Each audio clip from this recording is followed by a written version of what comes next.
Bismillahirrahmanirrahim. Assalamualaikum warahmatullahi wabarakatuh. Alhamdulillah wassalatu wassalamu ala rasulillah amma ba'du. Adik-adik mahasiswa Universitas Riau yang berbahagia, untuk mata kuliah pendidikan agama Islam kita akan mereview terkait rukun Islam yang kita ketahui. Ada 5. Yang pertama syahadat. Makna syahadat itu apa? Yaitu meyakini dalam hati, diucapkan dengan lisan, dan diamalkan dalam kehidupan sehari-hari. Apa yang diyakini? Bahwa tidak ada Tuhan yang berhak disembah kecuali Allah Subhanahu wa Ta'ala dan Nabi Muhammad utusan Allah. Jadi ini 3 syaratnya. Dalam hati yakini, diucapkan, dan diamalkan dalam kehidupan sehari-hari. Ada orang dalam hatinya yakin bahwa Allah Tuhan tapi nggak mau diucapkannya, maka belum sah dia sebagai seorang muslim. Nah, apa yang harus diamalkan? Yang pertama yaitu sholat. Sholat itu ada fardu ain. Makna fardu ain itu apa? Dilakukan seseorang dia berpahala, ditinggalkan dia berdosa. Contohnya sholat zuhur, asar, maghrib, isya, subuh, itu fardu ain. Tak bisa berdiri, duduk, tak bisa duduk berbaring sampai dengan isyarat mata dan hati. Dan itu wajib hukumnya, wajib. Orang yang terbaring sakit di rumah sakit pun nggak bisa ke kamar mandi, juga wajib untuk melaksanakan sholat yang 5 itu. Nah, tapi ada yang kedua namanya fardu kifayah. Apa itu fardu kifayah? Adik-adik mahasiswa, fardu kifayah itu jika dilakukan sebagian tak melakukan nih, maka yang tidak melakukan tidak berdosa karena sudah diwakili yang melakukan. Apa contohnya? Penyelenggaraan jenazah. Penyelenggaraan jenazah itu ada 4 rukunnya. Pertama, memandikan jenazah. Yang kedua, mengkafani jenazah. Yang ketiga, mensolatkan. Dan yang terakhir, menguburkan jenazah. Memandikan, jika yang meninggal keluarga inti, maka kita sebagai anak memandikan orang tua, sahabat, saudara. Jika tidak, kita cukup di luar rumah duka saja. Yang ketiga apa? Yang kedua apa tadi? Mengkafani. Jika keluarga inti yang meninggal, maka kita ikut serta mengkafani. Kalau tidak, maka kita di luar saja. Nah, mensolatkan ini penting. Solat itu hukumnya adalah fardu kifayah bagi solat jenazah. Jadi ketika anak menjadi imam solat jenazah, fadilahnya, keutamannya menurut mazhab Syafi'i, diampunkan dosa orang tua. Jadi adik-adik mahasiswa, khususnya laki-laki nih, kalau bisa menjadi imam di saat orang tua kita terbujur kaku menjadi jenazah. Nah, itu hukumnya fardu kifayah. Yang terakhir apa? Kita bawa dia untuk dimakamkan, dikuburkan. Kita yang menyambut jenazah orang tua di saat kita berada di liang kubur. Harus kita. Kenapa? Kebahagiaan tersendiri bagi orang tua di saat anaknya, di saat dia terbaring menjadi jenazah, anaknya yang menyelenggarakan fardu kifayah. Silakan adik-adik kuliah di Fakultas Teknik, FMIPA, Faperta, perawat, seterusnya. Silakan. Tapi setidaknya adik-adik itu mengerti fardu ain, bisa sholat fardu ain, zuhur, asar, maghrib, isya, subuh, dan bisa menyelenggarakan sholat jenazah. Itu dia. Yang ketiga apa? Melaksanakan puasa di bulan suci Ramadan. Puasa ini wajib hukumnya dan tentu dilakukan di bulan suci Ramadan. Ada yang 29 hari, ada yang 30 hari. Terus bagi yang hamil atau yang keluar darah haid gimana? Maka boleh dia tidak berpuasa, atau dia safar berpergian jauh lebih daripada 70 km, atau dia sakit parah, boleh dia tidak berpuasa, tapi dengan catatan dia akan ganti di hari selanjutnya. Maksudnya apa? Dia akan ganti di luar Ramadan. Ramadan kemarin nih tinggal 3 hari, maka di bulan Syawal, Zulqaidah, yang penting jangan sampai Ramadan tahun depan dia harus mengganti 3 hari tersebut. Syukur-syukur digantinya di bulan Syawal, karena pahalanya juga termasuk pahala puasa sunnah Syawal. Nah, itu dia puasa di bulan suci Ramadan. Jadi jangan ditinggalkan. Yang keempat rukun Islam itu apa? Zakat. Zakat itu ada namanya fitrah, ada zakat mal. Zakat fitrah itu zakat yang dikeluarkan seseorang di bulan suci Ramadan, batasnya sampai khatib naik mimbar Idul Fitri.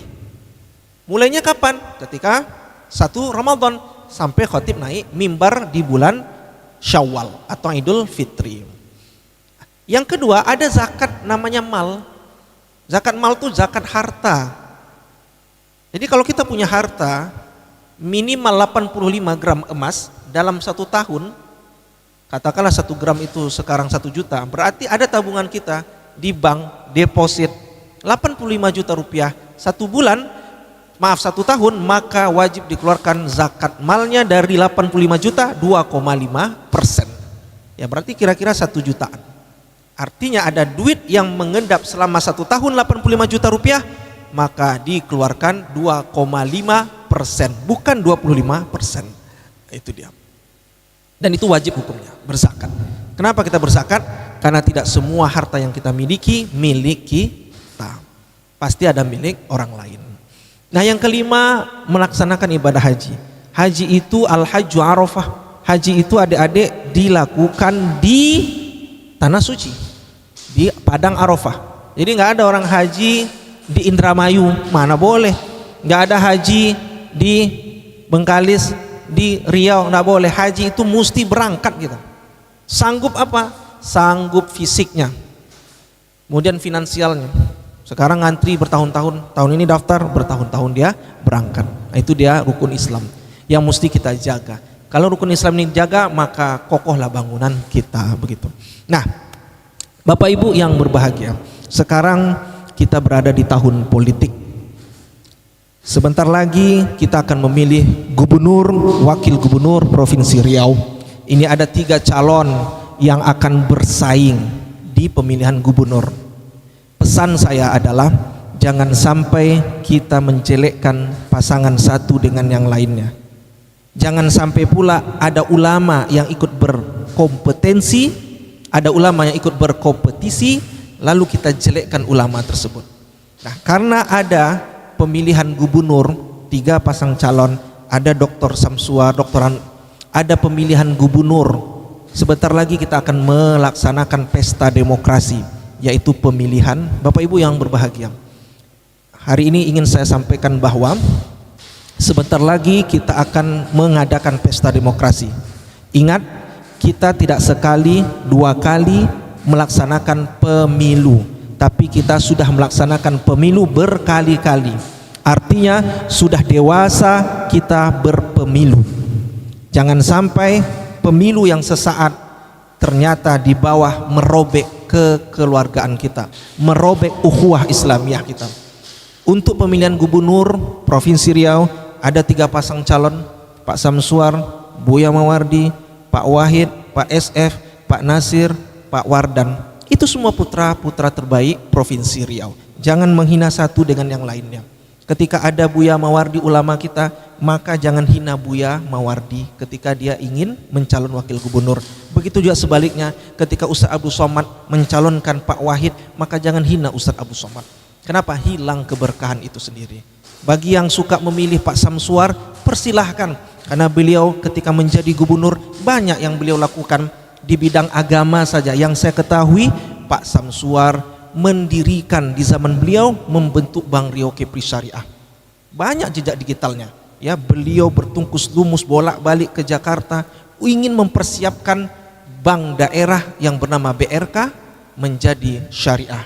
Alhamdulillah, Wakil Presiden Pak Kiai Ma'ruf Amin datang meresmikan Bank Riau Kepri menjadi syariah. Itu atas perjuangan beliau. Kemudian di kepemimpinan Pak Samsuar, apa yang beliau lakukan?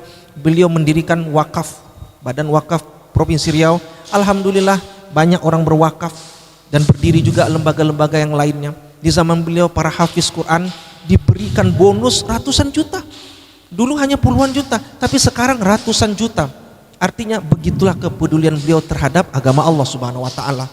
Kemudian zakat, ada Basnas, beliau optimalkan sehingga ASN yang TPP, tambahan pengeluaran tunjangan dia yang melebihi nisab, maka diberikan kepada orang yang membutuhkan, dipotong langsung atas. Itulah gunanya tanda tangan. Di zaman beliau juga Masjid Raya An-Nur bagus sekarang, alhamdulillah bagus adik-adik. Bagus Bapak Ibu semua. Ya, ada kekurangan betul, tapi setidaknya beliau meletakkan pondasi Masjid Raya An-Nur Provinsi Riau sebagai ikon Islam yang ada di Provinsi Riau. Dan masih banyak lagi yang dilakukan kepemimpinan Bapak Samsuar ini. Dan beliau sekarang menggandeng Buya Mawardi. Siapa beliau? S1, S2, S3-nya alumni Madinah. Artinya umaroh dan ulama berkolaborasi. Maka yang pilih Pak Samsuar, pilihlah Pak Samsuar nomor 3. Ada calon yang lain disilahkan, pilihan ulama kita. Nah, untuk Kabupaten Bengkalis ada pasangan Ibu Kasmarni dan Bagus Santoso yang mendapatkan nomor urut 1. Yang senang dengan Bu Kasmarni silahkan. Karena apa? Karena saya merasakan betul, teman-teman merasakan betul di kepemimpinan beliau di bidang agama yang saya ketahui. Belum lagi di bidang lain, beliau banyak melakukan lompatan besar. Bayangkan tidak ada di kabupaten kota manapun di Indonesia yang ada satu dai, satu desa. Tapi di kepemimpinan Bu Kasmarni ini beliau hadirkan itu. Sampai-sampai teman saya ada ustadz mengatakan, alhamdulillah Ustadz Subli, semenjak saya jadi dai bermasa atau dai desa, apa kata dia? Adalah penambahan sedikit dapur saya sehingga saya bisa membeli susu untuk anak saya. Artinya ada peningkatan kesejahteraan dari dai, ustadz-ustadz di pelosok desa. Itu atas kebijakan yang dibuat oleh Bu Kasmarni. Begitu juga dengan Masjid Agung Istiqomah direhab cantik sebagai ikon masjid di Kabupaten Bengkalis. Belum lagi beliau itu mengapresiasikan bagi hafiz Quran untuk bisa kuliah luar negeri, dapat beasiswa sampai ke luar negeri. Ada yang di Jakarta, ada yang di provinsi. Belum lagi semua usia yang hafal Al-Quran diberi bonus setiap tahunnya. Adik-adik yang juara MTQ diapresiasi, dihargai. Begitulah cinta beliau kalau dengan agama Allah. Ada lagi di bidang apa? Zakat. Di zaman beliau buat peraturan bupati. Seluruh ASN yang mendapatkan tambahan penerimaan pegawai TPP melebihi nisab dipotong langsung masuk ke kas Basnas. Basnas menyalurkan kepada orang yang membutuhkan. Saya masih ingat, masih waktu itu ada peresmian kantor Basnas, ada anak kecil yang dari pelosok bekerja sendiri sebagai tulang punggung keluarga, tapi dengan kepemimpinan beliau diberikanlah bantuan lewat zakat. Itulah gunanya pemimpin. Dengan tanda tangan beliau perintahkan seluruh ASN yang gaji tambahannya besar untuk membantu asnaf yang membutuhkan. Itulah, maka lanjutkan yang senang dengan Bu Kasmarni. Belum lagi program-program yang lainnya, rumah sakit di Rupat terbangun, di Duri, apatah lagi jalanan bagusnya luar biasa. Kami pergi ke Bagan Beniom sampai di desa Tasik Serai, itu jalannya mulus, licin, seperti licinnya daerah California kata orang. Maka pilihlah Bu Kasmarni. Di kota Pekanbaru, Bapak Ibu yang Allah muliakan, kita ada pasang calon wali kota, ada 5. Kalau ditanya saya, Ustadz Subli pilih siapa? Maka pilihlah orang yang sudah selesai dengan dirinya dan keluarganya. Siapa dia? Saya melihat ada sosok Pak Agung Nugroho dan Markarius Anwar. Beliau, lihatlah sehari-harinya sering datang ke masjid, bergaul sama masyarakat, sholat di masjid secara berjamaah. Pak Markarius rumahnya di Parit Indah, sering ke masjid, dirinya sering ke masjid. Yang kedua, lihat keluarganya. Pak Agung ternyata anaknya ada yang perempuan hafal Al-Quran belasan juz. Ku anfusakum, dirinya dijaganya, wa ahlikum, keluarganya dijaganya. Anaknya hafal belasan juz Al-Quran, diantarnya ketika dia punya waktu ke sekolah. Pak Markarius punya anak yang hafal puluhan juz Al-Quran. Artinya dirinya sering ke masjid, keluarganya ditumbuhkannya ahlul Quran. Maka pasti kalau udah dirinya dengan Allah, keluarganya dekat sama Allah, maka pastilah rakyatnya juga akan dibawanya dekat sama Allah Subhanahu wa Ta'ala. Maka inilah pemimpin yang kalau dekat sama Allah ke masjid, lalu keluarganya juga diciptakannya ahlul Quran, pasti nanti warganya juga akan dibawanya cinta kepada Al-Quran. Kalau orang sudah cinta Al-Quran, dekat sama Allah, maka lau anna ahlal qura amanu wattaqau, jika suatu negeri itu beriman kepada Allah Subhanahu wa Ta'ala, la fatahna alaihim barakat, pasti Allah akan menciptakan keberkahan. Akan banyak nanti lahir orang-orang yang hafiz Quran, dan kota Pekanbaru sebagai ikon orang-orang yang hafal Al-Quran. Kalau udah banyak hafal Al-Quran, insya Allah PAD Kota Pekanbaru akan tumbuh subur. Maka Bapak Ibu yang berada di Kota Pekanbaru, bagi saya pilihlah orang-orang yang sudah selesai dengan dirinya, keluarganya kepada Allah Subhanahu wa taala, insya Allah akan membawa warganya, rakyatnya, masyarakatnya sebagai orang yang dekat juga dengan kepada Allah Subhanahu wa taala. Untuk Kabupaten Siak ada beberapa pasang calon yang saya kenal baik adalah dengan Ibu Afni Zulkifli, orangnya Cekatan. Saya waktu di Jakarta dibawanya saya bekerja di perusahaan.